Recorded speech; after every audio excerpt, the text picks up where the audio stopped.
ازيكم عاملين ايه طلاب الصف السادس الابتدائي؟ النهارده عندنا lesson 2 الدرس الثاني في الوحدة الأولى عندنا بعنوان What is in the frame، ماذا يوجد في الصورة أو في الإطار. طيب عندنا أول حاجة جزء الفوكابلري الكلمات.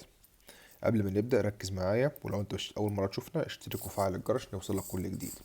عندنا كلمة إطار frame موهبة talent عمل فني artwork فن النحت sculpture فن الرسم painting إبداع creativity صورة فوتوغرافية photograph طبعا البي اتش نطق اف تبقى photograph خيال imagination شكل أو مجسم figure صورة image اللي هي صور. عندنا بعد كده مكتوب اللي هو ايه رسام painter حديث modern إلى الأبد forever على قيد الحياة alive أعمال فنية pieces of art. بعد كده عندنا فيه تصريفات الأفعال، أفعال منتظمة وأفعال غير منتظمة. يتذكر remembered يفضل preferred يبدع أو يبتكر created يبدو seemed. أفعال irregular غير منتظمة يجد found يقف stood يصبح became. نكمل عندنا يحكي قصة tell a story يبدو حيا seem alive داخل الإطار inside a frame. أنواع من types of مليء بي full of. طيب نكمل عندنا في بعض متشابهات في المعنى. عندنا ينحت اللي هي carve بتساوي كلمة shape whisper لا يهمس speak quietly اللي هو يتكلم بصوت خافض canvas painting surface اللي هو بيدهن على سطح الشيء masterpiece اللي هي قطعة فنية a great work of art يعني عمل فني رائع palette اللي هي طبعا لوحة الألوان a board of a point for paint. طيب نكمل عندنا نخش على الاختياري صفحة 16. عندنا بيقول artists use their paintbrush and palette to knock colors بيستخدموا الفرش التلوين عشان خاطر هو يخلطوا بيها الألوان اللي هي طبعا ميكس، يبقى نختار كلمة ميكس يعني يخلط. sculpture and painting show talent and creativity يظهر الإبداع، يبقى طبعا بيقول لك فن النحت والتلوين ده بيظهر الموهبة في الإبداع. The famous artwork in the museum is a طبعا بيقول لك حاجة مشهورة في المتحف عمل فني يبقى masterpiece القطعة الفنية. نكمل بيقول The injured bird is still الطائر المجروح أو اللي هو مصاب not after the triple storm عاصفة شديدة يبقى مازال على قيد الحياة still alive على قيد الحياة. I bought my family photo in a wooden beautiful frame اللي هو في إطار رائع، بيقول لك هحط الصورة فين في الإطار frame. طيب في عندنا هنا نص القراءة اللي هو صفحة 17 اللي هو بعنوان What is in the frame ماذا يوجد في الإطار. طيب نبتدي نقرأ مع بعض. بيقول Every frame tells a story كل إطار بيحكي قصة inside a frame داخل إطار. There can be either a painting or photograph that shows something special بيقول لك كل إطار موجود لوحة أو صورة فوتوغرافية بتظهر شيء مميز. Artists use their paintbrush and palette to mix colors and create beautiful images on a canvas. بقول لك في كل بقول لك كل فنان بيستخدم فرشة التلوين ولوحة الألوان عشان يخلط بيها الألوان بتاعته وتكون الرسمة جميلة.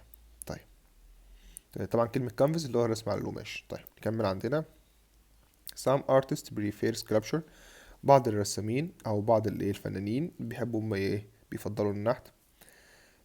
while other enjoyed painting والبعض الآخر بيفضل التلوين but both they بص يعني كل من النوعين of art show talent and creativity. كل واحد من النوعين دول بيظهر الموهبة بتاعته والإبداع. Great artist can carve wood or stone to make strong shapes that seem alive. بيقولك عندنا بيقولك العظماء اللي هم الايه الفنانين العظماء بينحتوا الخشب والحجر واشكال قوية، طبعا بالاشكال شكلها حلو. طيب نكمل عندنا. not every artwork is famous. ليس كل الأعمال مشهورة. but some become masterpiece that people remember forever. مش كل الأعمال بتبقى معروفة أو مشهورة، لكن في بعضها بيكون إيه تحف فنية الناس مش بتنساها. inside a jewelry بداخل المعرض you can find both modern and old pieces of art. ممكن تلاقي جوه المعرض هي حاجات مودرن حديثة أو حاجات قديمة اللي هي الرسم القديم يعني. something visitors stand quietly and whisper to each other about what they see. طيب بيقول لك طبعا كله بيبقى بيهمس عن الأشياء اللي بيشوفها. آخر حاجة عندنا بيقول at art is everywhere. الفن في كل مكان. it's neither boring nor difficult. هو ليس صعب ولا ممل. it's full of color. بيكون مليان ألوان. feeling مشاعر and imagination اللي هي الخيال. طيب في عندنا جزء جرامر بسيط هشرحه لك بطريقة سهلة خالص، ركز معايا. عندنا بعض الروابط المهمة عندنا. بص انا عايزك تركز معايا واحدة واحدة، وفي طريقة الحل هتعرف ازاي تحل سهل خالص. عندنا كلمة either or بيجوا مع بعض اسمها either or، اما او. لازم تخلي بالك من المعنى ده، معناها اما او. وايذر بيجي معاها اور، يا رب نكون واخدين بالنا. يبقى عندنا اسمها either or. طيب either بيجي بعدها الاختيار الاول، و or بيجي معاها الاختيار التاني. زي المثال تحت. inside a frame في داخل الإطار there can be either a painting or photograph. بيقولك ممكن يكون موجود رسمة أو صورة. مش مهم اللي عندنا، أنا عايز تركز على اللي أنا هعمل عليه دلوقتي كده. بص أنت عندك either وعندك كلمة or، الاتنين دول بيجوا مع بعض، تاخد بالك منهم. طيب نكمل تحت. عندنا neither nor. خدت بالك كلمة neither مش دي أولها n؟ زي شبه اللي فوق بالظبط، بس الفرق ال n. جبنا معاها كلمة اسمها nor حطينا لها n برضو، يبقى ال n بتاخد ال n. تمام، ال n بتاخد ال n، معناها لا ولا. تمام، ولا ده ولا ده يعني. طيب تعال نشوف آخر حاجة كلمة both. يقول لك معناها كل من. both بيجي معاها and. both بيجي معاها كلمة and. طيب لما نيجي نحل يا مستر فهمنا. طيب هنحل ده في صفحة 18، ركز معايا. بيقول the new art teacher is both. عندك كلمة both بنقف عندها ونحط خط كده. طيب احنا قلنا بوز بتاخد احنا قلنا بوز بتاخد اند. طيب لسه قايلها فوق بوز بتاخد اند، يبقى نختار انهم الاختيارات من غير ما نكمل. يبقى كلمة اند creativity. طيب السؤال التاني you can either read a story or watch TV. عندك كلمة either بتاخد يا مستر؟ احنا قلنا either بتاخد or، يبقى تخلي بالك either بتاخد or. طب the room الغرفة is big nor. عندك كلمة nor اللي أولها n، يبقى اختار اللي أولها n. مين هي؟ اللي هي neither. تمام، اللي هي الاختيار الأخير. طيب you can have not tea or coffee. انت عندك كلمة or، مين اللي بتاخد or؟ يبقى either، لسه قايلينها فوق. تمام، يبقى اسمها either or اللي هي إما أو. إما تاخد شاي أو تاخد قهوة. يبقى احنا كده فهمنا دي بتيجي مع يبقى هما الاتنين بيكملوا بعض. طيب نكمل عندنا في صفحة 19. بيقول علي نور عمر come to school today. عندنا كلمة نور، يبقى نختار اللي فيها n، يبقى neither. تمام، نكمل عندنا you may choose not the red pen or the blue one. اللي هو القلم الأحمر أو القلم الأزرق. عندك كلمة or، يبقى نختار معاها either. طيب we visit not the park and the museum. عندنا كلمة and، يبقى نختار معاها both كل من. أحمد نور كريم want to play football. عندك كلمة نور، وده أنا بعلمك طريقة الحل بطريقة سهلة خالص. عندك كلمة نور يبقى نختار اللي فيها n، يبقى نقول neither. طيب حلو نكمل. أعتقد الطريقة دي سهلة خالص I can take not the bus or the train to work. عندك كلمة or طيب هنختار ايه؟ either or. طيب my parents and my teachers are kind. انت عندنا هنا كلمة and، يبقى نختار كلمة both كل من. you can either play now finish your homework. عندك either اهي، بيجي معاها ايه؟ قالك بيجي معاها or، الاختيار الأخير. طيب نكمل عندنا she can speak not Arabic and English. عربي وانجليزي يبقى both كل من، عشان عندنا كلمة and. you can paint not a sea view or a mountain scenes. عندك كلمة or يبقى نختار neither، لا either قصدي either، لأن احنا عندنا كلمة or زي ما شايفين في نص الجملة، يبقى يختار معاها either. طيب عندنا سؤال الكوريكت، ركز معايا. لو وصل معايا لحد هنا اعمل لايك واكتب لي كومنت قول لي فهمت ولا لأ، ولو مش مشترك اشترك وفعل الجرس. بوس علي، طبعا بوس بيجي مع and، يبقى and عمر are my friends. he wants هتبقى either pizza or pasta for، عشان عندنا كلمة or اخترنا either. both سارة and ريم are coming، عندنا كلمة and فاخترنا ايه؟ both. neither أحمد nor كريم is at school. طيب either عندنا كلمة either my mother or my father drives me to school، اخترنا كلمة either عشان كلمة or. either the cat or، يبقى بيجي معاها or لسه قايلينها the dog in the garden. طيب نكمل. both فاطمة and نوها like reading، قلنا both بيجي معاها and. the movie was not هتبقى was neither for قصدي funny nor interesting. ليه قلنا neither؟ عشان خاطر nor. طيب either my pen or my special my pencil artwork. طبعا التليفون عندي حجمه صغير فالكلام مش واضح، معلش نكمل مع بعض. neither my shoes هتبقى nor my bag is clean، يبقى اخترنا nor عشان ايه؟ neither. both the movie and the play were good، اللي هي الايه؟ الفيلم والمسرحية. the museum has both and the old artworks and modern one، عشان كلمة and اخترنا both. the classroom is neither organized nor cleaned.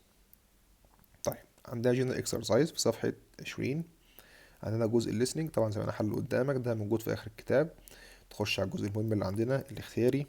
اول سؤال نادر has a great note for painting his artwork as amazing. هو عنده ايه؟ الفن بتاعه رائع، يبقى ده انسان موهوب عنده موهبة، يبقى talent. my uncle can not beautiful designs of wood using small tools. طبعا هو بيكون بيقولك بيستخدم عمي بيقدر ان هو ايه؟ تصميمات رائعة من الخشب او الادوات اللي صغيرة، يبقى كارف ده ينحت. وعندنا كلمة remember يتذكر، لأ شوت يصرخ، whispered يحمس متنفعش. we can have not chicken or finished for lunch، عندنا كلمة or، يبقى زي ما قلنا سامعك بتقول either يبقى صح. يبقى عندنا or. the class has both big windows not colorful walls. عندك كلمة both يبقى بيجي معاها حرف اللي ايه؟ and، حرف الجر and. نكمل عندنا هنا بيقول لك read and complete the text، هنا التكملة نقرأ ونترجم. every frame tells a story، كل إطار بيحكي عن قصة. inside a frame there can be either or نقط or photographer that news، تبقى painting يقول لك ايه؟ الرسم او اللي ايه؟ او الصورة، يعني ايه الرسم بتاعها او الصورة اللي موجود في الفريم. show something شكل ايه؟ مميز، يبقى special artist use their paint brush and لازم بيستخدموا الفرشة واللوحة الايه؟ الرسم عشان يخلطوا، يبقى رقم 3 تبقى mix. colors and create beautiful images on canvas. art is everywhere, it's neither boring nor difficult, it's full of color feeling. and آخر حاجة هنقولها imagination اللي هي الايه؟ الخيال، يبقى دي رقم 4. طيب القطعة عندنا في صفحة 20. نكمل. بيقول art can appear either in a big museum or a small street. بيقول لك الفن ممكن يظهر في ايه؟ متحف كبير او في شارع صغير. او على الجدار بتاع الشارع الصغير. كلمة hole اللي هي الجدار. you can find creativity everywhere، هتلاقي الابداع في كل مكان. some artists بعض الفنانين like painting بيحبوا الرسم، while others enjoy sculpture بيحبوا النحت، and both show beauty and feeling difficult different ways. كل واحد بيكون فيه مشاعر وجمال بطرق مختلفة. great artists use both their hands and their hearts to create amazing works. بقول لك الفنانين العظماء بيستخدموا ايديهم وقلبهم ان هم يعملوا عمل فني رائع. you can draw either with pencils or with colors. تقدر تستخدم عن طريق الأقلام أو التلوين. الأقلام الرصاص يعني. the important things is to express your feeling، إنك تعبر عن مشاعرك inside an art في الفن in art gallery في المعرض. you may see both old modern masterpiece، ممكن تشوف قطع حديثة that inspired people اللي تلهم الناس at is neither boring nor difficult، مش بتكون مملة ولا صعبة. it is full of life، مليئة بالحياة. art connects both young and old people، الفن بيربط بين الشباب الصغير والناس الكبيرة. it helps us share ideas، بيساعدنا احنا نشارك الأفكار and dreams والأحلام. whether you paint on paper on a wall، ممكن ترسم على أو تلون على الورق أو الجدار أو الحائط. your art can send a message to the world، ممكن الرسم أو الفن يعبر عن يوصل رسالة للعالم. طيب تعال نشوف عندنا في صفحة 21 أول سؤال. the main this text is mainly about، بيتكلم عن طبعا artist، الارت اللي هو الفن. the opposite of the underline modern، عندك كلمة opposite ديت معناها عكس، عكس الجديد حديث يعني، أو مودرن يعني حديث، يبقى عكسها قديم اللي هي ancient. طيب نشوف الأسئلة اللي عندنا تحت. بيقول where can art appear، بيظهر فين الفن. تعال نشوف عندنا في القطعة، احنا لسه قايلينها فوق اهي السطر الأولاني. art can appear either in a big museum or on small street wheel، ودي السؤال تبقى رقم 3. طيب نكمل عندنا. السؤال اللي بعده بيقول what can artist use to create artwork، بيستخدم عشان يعمل عمل فني رائع. تعال نشوف عندنا في القطعة. قال لك اهو في السطر الخامس great artists use، لحظة، great artists use both their hands and their hearts to create amazing works، بيستخدموا ايديهم وقلبهم عشان يعملوا عمل رائع. يبقى ده السؤال رقم 4. طيب نكمل عندنا. بيقول summarize the text in one sentence، لخص طبعا المقطع ده في جملة. ممكن نقول أول جملة احنا قلناها، أو ممكن نقول بعد، ممكن نقول جملة تانية، لكن ممكن يعني الجملة الأولى تمشي الاتنين كنوع من أنواع إنك تلخص القطعة اللي عندك. تمام. أو ممكن تقول some artists like painting while other enjoy sculpture، دي ممكن تقول دي، أو ممكن تقول أول سطر. طيب نكمل عندنا. بيقول we saw، شوفنا، تبقى both dolphins and turtles at the beach. طبعا عندنا كلمة and فاخترنا both. the weather is neither hot nor cold today، تبقى nor عشان خاطر neither. طيب عندنا بعد كده reorder الترتيب. بيقول artists create beautiful imagination images on a canvas. canvas دي قلنا عليها اللي هو القماش. what can visitors do in a gallery. طيب عندنا البنكتويشن، الدبليو كابيتال في الاخر كوتشن مارك عشان ده سؤال، اللي هي what tools do artists use. التي كابيتال زي enjoy visiting the gallery، وفي الاخر فول ستوب. كده وصلنا لحد اخر الفيديو. لو عجبك اشترك وفعل الجرس عشان يوصل لك.